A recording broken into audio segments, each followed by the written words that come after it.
수색 중 숨진 고 최수근 상병 사건의 경찰 이첩이 계속 미뤄지고 있습니다.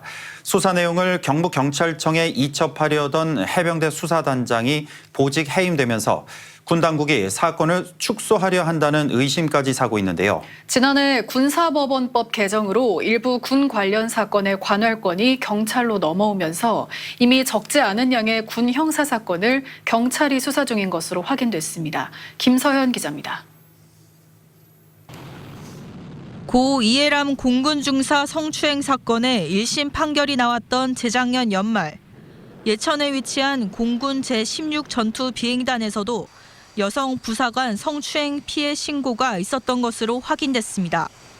가해자와 친분이 있던 한 남성 준사관이 신고자 색출에 나섰다가 징계를 받자 행정소송을 제기한 건데 법원이 해당 판결문을 공개하면서 뒤늦게 드러난 겁니다.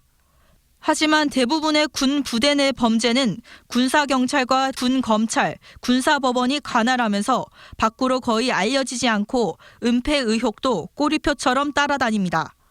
그런데 1년 전 군대 안에서 벌어진 성범죄와 사망 사건은 경찰로 이첩하도록 군사법원법이 개정됐습니다. 지난해 7월 이후 1년간 경북경찰청에 접수된 경북 지역 군 관련 형사 사건은 무려 92건, 이 중 90%, 83건은 군인의 성범죄 사건으로 확인됐습니다. 현재 수사 중인 사건도 25건, 기소 의견으로 송치된 건 38건입니다. 이미 상당한 양의 군대 내 범죄를 부대 밖의 경찰이 수사하고 있는 겁니다. 하지만 여전히 군의 주관적인 판단이 개입할 여지가 크다는 의견도 있습니다. 고 최수근 상병 사건도 경북경찰청에 사건을 이첩한 해병대 수사단장을 국방부가 돌연 보직에서 해임하고 관련 자료를 회수해 논란이 일고 있습니다.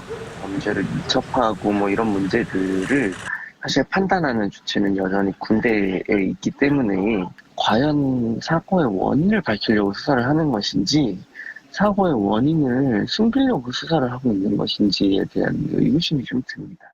해병대 지휘관들의 과실치사 혐의 적용 여부가 수사의 쟁점이 될 것으로 보이는 가운데 경북경찰청은 해병대가 사건을 다시 이첩하면 강력범죄수사대가 수사를 맡을 예정이라고 밝혔습니다. MBC 뉴스 김서연입니다.